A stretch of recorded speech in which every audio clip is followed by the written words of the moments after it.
చాగంటి సోమయాజులు గారని ఓ మహానుభావుడు ఉండేవాడు. ఆయనకు ఓ కూతురు ఉండేది, ఆవిడ పేరు తులసి.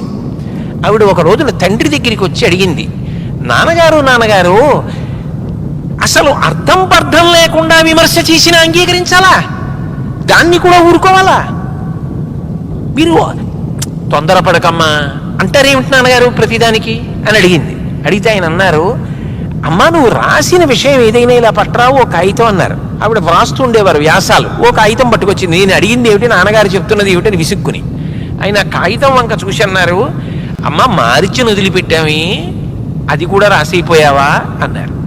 ఆ అమ్మాయింది, నాన్నగారు కాగితం అంతా రాసేస్తే అందంగా ఉండదు, మార్జిన్ వదిలితేనే అందంగా ఉంటుంది నాన్నగారు అంది. అమ్మ కాగితం మీద 10 వాక్యాలు వ్రాయవలసి వస్తేనే మార్జిన్ వదిలేవే, జీవితం అందంగా ఉండాలన్నా మార్జిన్ వదలాలమ్మా.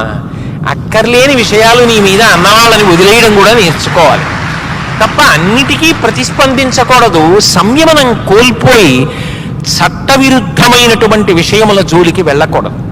అయిన దానికి కాని దానికి ఆవేశపడిపోవడం, అయిన దానికి కాని దానికి సంయమనాన్ని కోల్పోవడం, మీరు ఏ పవిత్ర ఉద్దేశ్యంతో జీవితాన్ని ప్రారంభించారో దాన్ని అకస్మాత్తుగా వదిలిపెట్టడం మీరు చెయ్యకూడదు.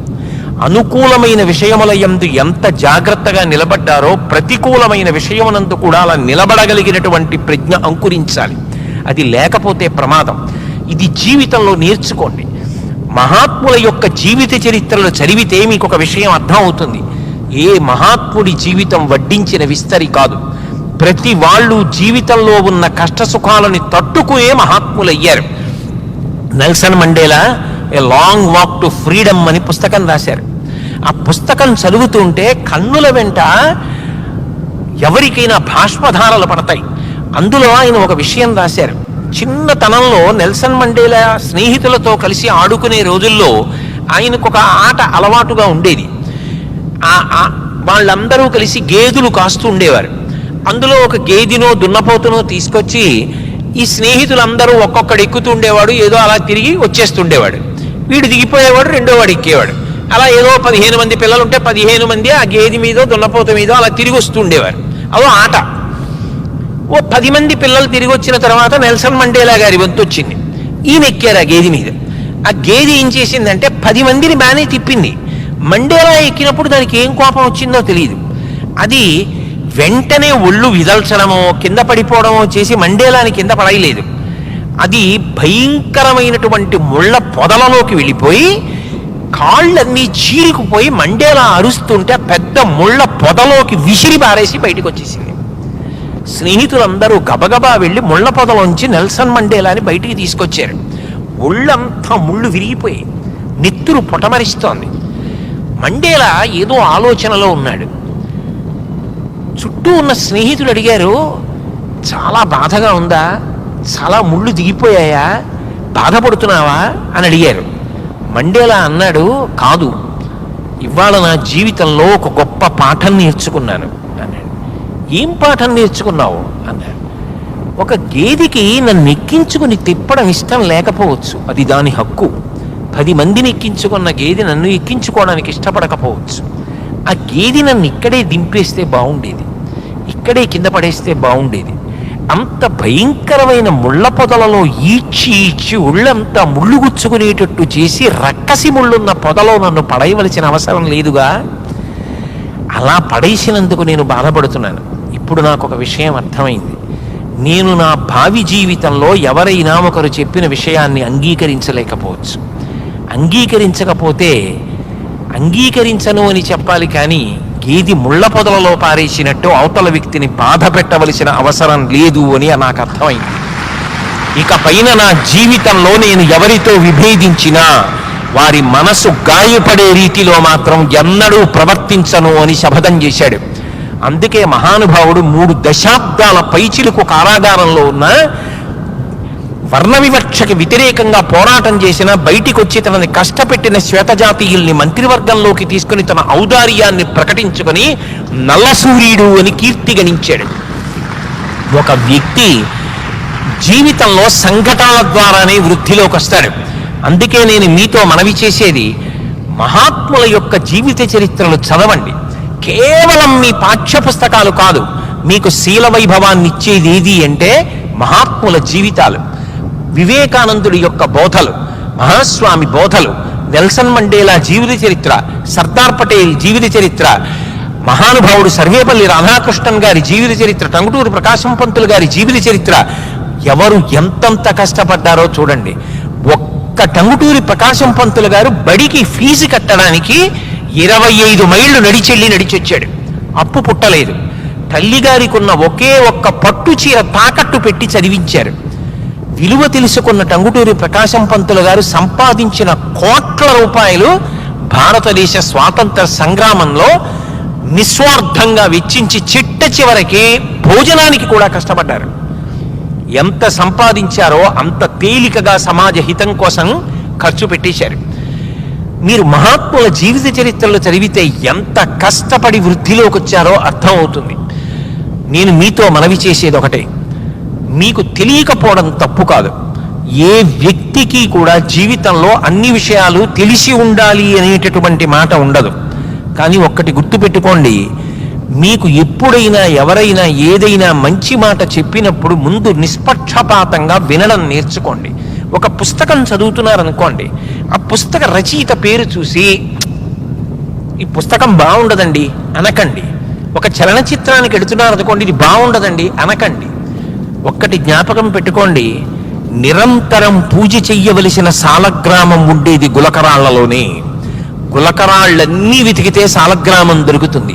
పట్టుకోగలిగిన హృదయం మీకు ఉండాలి, కానీ ప్రతి దాంట్లోనూ ఒక మంచి విషయం కనపడుతుంది. ఏరుకోవడం మీకు రావాలి.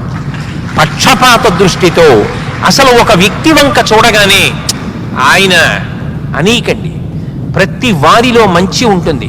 కొండంత మంచి ఉన్న చోట ఒక తృణమంత చెడు ఉందనుకోండి, దాన్ని ఎందుకు పట్టుకు రాపాడిస్తారు?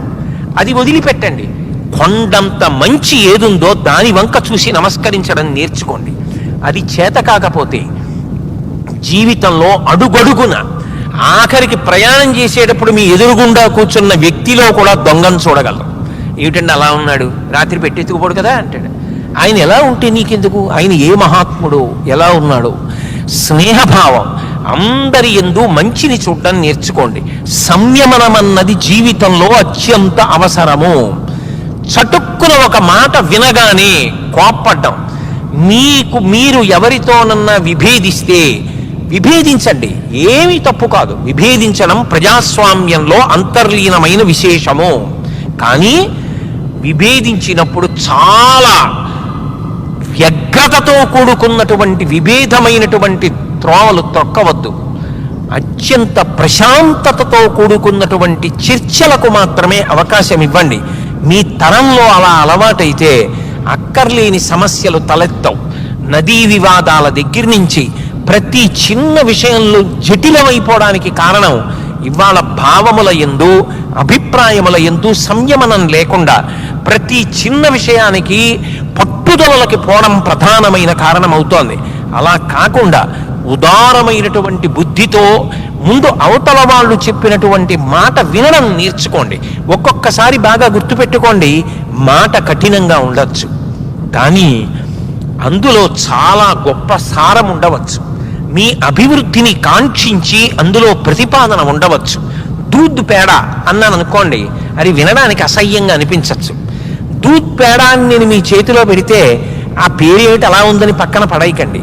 ముక్క విరిచి నోట్లో వేసుకోండి, అది పాలకోవా. పాలకోవా పేరు దూద్ పేడ.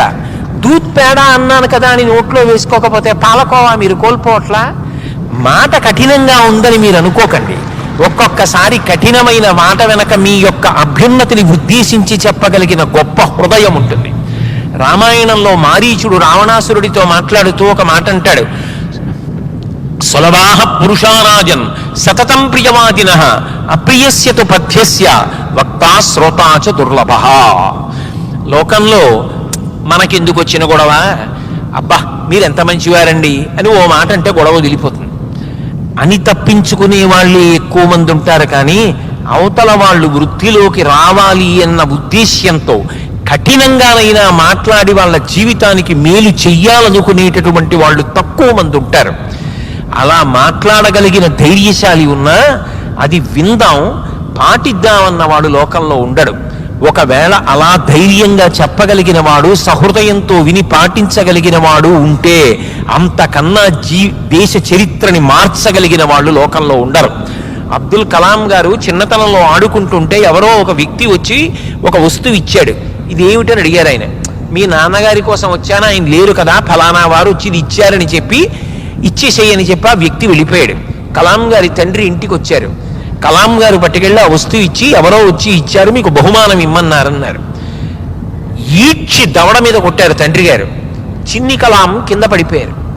తండ్రి బాధతో పైకి లేపి ముద్దు పెట్టుకుని, నాన్న ఎందుకు కొట్టానో తెలుసా, తగిన కారణం లేని కానుకలు పుచ్చుకోకూడదు. ఎందుకు పుచ్చుకున్నావు ఇంత ఖరీదైన కానుక? మా నాన్నగారికి ఇస్తానని పుచ్చుకున్నావే, ఇప్పుడు ఈ కానుక ఇవాళ ఇచ్చిన వాడు రేపు ఏదో అవసరం కోసం నా దగ్గరికి వస్తాడు. అది ధార్మికమైన అవసరమైతే తప్పేం కాదు. అధార్మికమైన అవసరం కోసం నా దగ్గరికి వస్తే ప్రమాదం జరుగుతుంది కదా. అన్ని వేళలా తగినంత కారణం లేని కానుకలు పుచ్చుకోకూడదు. ఎందుకు పుచ్చుకున్నావు, ఇది జ్ఞాపకం పెట్టుకో అన్నారు.